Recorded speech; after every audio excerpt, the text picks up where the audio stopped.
Hello everyone, welcome to the knowledge boys. आज हम शुरू करने वाले हैं the heat and its effects, जो कि साइंस का चैप्टर 5 है।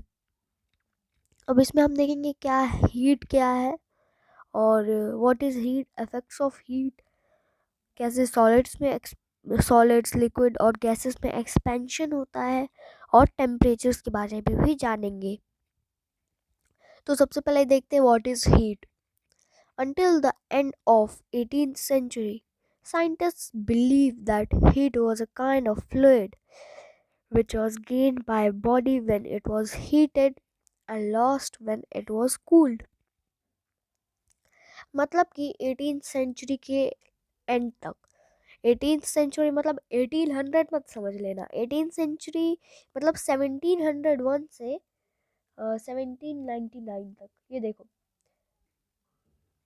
देखो 1701 से 1799 तक ये हो गया है 18th सेंचुरी। और जैसे 1800 शुरू होता है 19th सेंचुरी शुरू हो गई। तो 18th सेंचुरी तक लोग ये मानते थे कि हीट जो है वो एक फ्लूइड का प्रकार है, जो कि हमारी बॉडी पे आता था जब वो हमारी बॉडी हीट होती थी और हमारी बॉडी से निकल जाता था, या फिर हमारी बॉडी ये खो देती थी जब हमारी बॉडी को ठंडक मिलती थी। This fluid was named caloric. अब इस फ्लूइड को साइंटिस्ट ने कैलोरिक नेम दे दिया था। However, this theory could not explain several observations. For example, why two bodies when rubbed together become warm. तो ये जो थ्योरी है ये कुछ ऑब्जर्वेशंस पे फेल हो जा रही है, इसी कारण इसे गलत साबित कर दिया गया। क्योंकि जैसे कि एक ये भी ऑब्जर्वेशन है, ये थ्योरी इस चीज़ को एक्सप्लेन नहीं कर सकती कि जब हम दो मतलब जैसे हम अपने हाथों को रब करते हैं तो वो वार्म क्यों हो जाते हैं। The experiments conducted by Count Rumford and James Prescott in the beginning of the 19th century established that the heat is a form of energy known as thermal energy. तो काउंट रमफोर्ड और James Prescott ने कुछ experiments किए 19th century की starting में, जिससे पता चला कि जो हीट है वो एक एनर्जी का फॉर्म है और उस एनर्जी के फॉर्म को हम थर्मल एनर्जी बोलते हैं। Many other forms of energy can be converted into heat energy, and heat energy can be converted into other forms of energy. For example, when you rub your hands together, mechanical energy gets converted to heat energy and your hands become warm. अब देखो क्या है, कई कई बाकी forms energy के जो है उन्हें हीट एनर्जी में भी कन्वर्ट किया जा सकता है, और हीट एनर्जी को भी कई अलग एनर्जी के फॉर्म में कन्वर्ट किया जा सकता है। जैसे कि हम अपने हाथों को जब रब करते हैं तो मैकेनिकल एनर्जी जो है वो हीट एनर्जी में कन्वर्ट हो जाती है, और इसी वजह से हमारे हाथ जो है वो गर्म हो जाते हैं। और जैसे कि फ्यूल को हम बर्न करते हैं तो उसकी जो केमिकल एनर्जी होती है वो हीट एनर्जी में कन्वर्ट हो जाती है। नेक्स्ट जो है, और पेट्रोल की भी जो हीट एनर्जी है, बर्निंग पेट्रोल की जो हीट एनर्जी, जलते हुए पेट्रोल की, वो मैकेनिकल एनर्जी में कन्वर्ट हो जाती है, जिससे हमारी कार वर्क करने लगती है। In electrical heater, electric energy is converted to heat energy. अब जैसे हीटर है हम विंटर्स में यूज़ कर रहे हैं जैसे, तो उसमें क्या रहता है, जो अंदर की उसकी इलेक्ट्रिकल एनर्जी, हम जैसे उसमें पावर सप्लाई करते हैं तो उसकी इलेक्ट्रिकल एनर्जी हीट एनर्जी में कन्वर्ट होती है। In a power house the heat energy of burning coal is converted into electrical energy। और पावर हाउस में क्या है कि जलते हुए कोयले की जो हीट एनर्जी है उसे इलेक्ट्रिकल एनर्जी में कन्वर्ट किया जाता है। when a solid or a liquid when a solid, a liquid or a gas is heated, its molecule gain energy and start moving faster.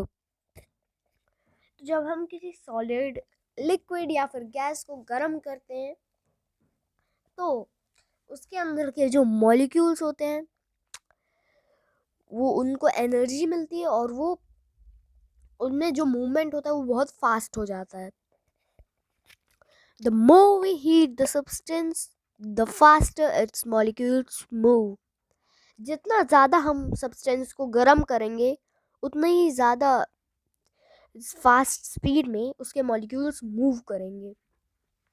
The heat energy is therefore the energy of movement of molecules. तो heat energy जो है molecules के movement की energy है.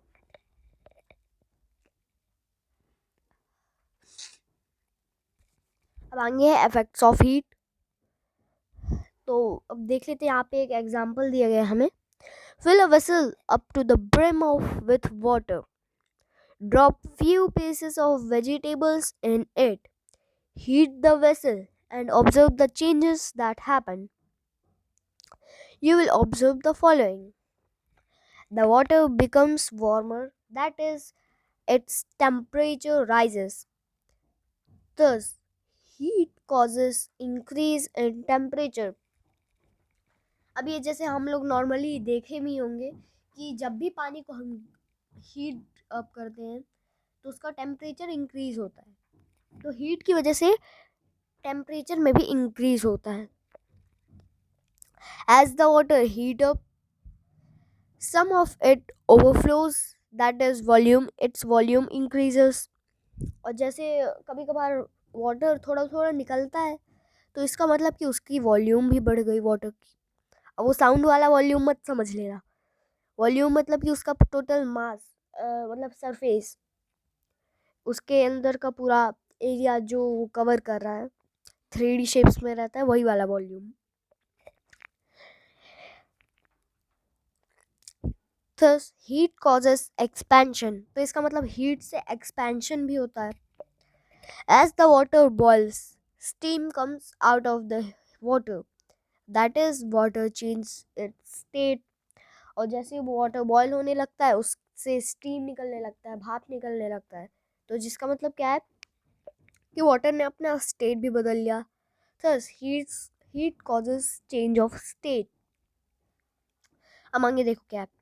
After the water has boiled for few minutes, the vegetables become soft and their taste changes. That is, the vegetable get cooked.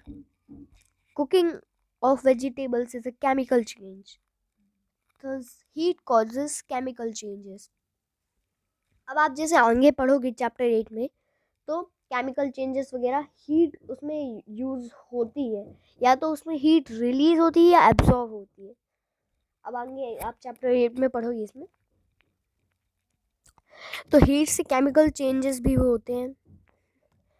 If the water is examined under a powerful microscope before and after boiling, it is found that many bacteria that were earlier present in water have died.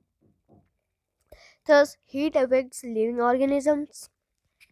और अगर हम उस water को एक powerful microscope की help से boil करने के पहले और बॉईल करने के बाद देखें तो हम ये ऑब्जर्व कर पाएंगे कि पहले जो बैक्टीरियाज थे वो अब मर चुके हैं. तो इसका मतलब कि जो है हीट लिविंग ऑर्गेनिजम्स को भी अफेक्ट करता है.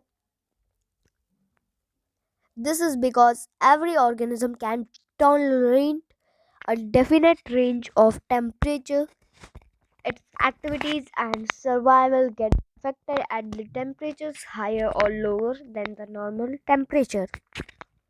क्या है कि हर एक लिविंग ऑर्गेनिज्म एक परफेक्ट, एक डेफिनेट टेम्परेचर पे सरवाइव ठीक से कर पाता है, कंफर्टेबल रह सकता है. जैसे कि हमारा क्या है, हमको भी एक नॉर्मल टेम्परेचर चाहिए. अगर हम ज़्यादा टेम्परेचर में रहेंगे तो बहुत परेशानी होगी, और ठंड बहुत ज़्यादा ही लो टेम्परेचर में रहेंगे तब भी बहुत दिक्कत होगी. अगर आप कैमल को गर्म टेम्परेचर में छोड़ दो तब कोई दिक्कत नहीं है, लेकिन अगर आप उसी कैमल को हिमालयास पे छोड़ाओ तो वो बिल्कुल सरवाइव नहीं कर पाएगा. तो इसी वजह से हर एक लिविंग ऑर्गेनिज्म को एक डेफिनेट टेम्परेचर की ज़रूरत है। तो फ्रेंड्स, आज की वीडियो में बस इतना ही। नेक्स्ट पार्ट में हम बाकी का चैप्टर डिस्कस करेंगे। तब तक के लिए थैंक यू वेरी मच।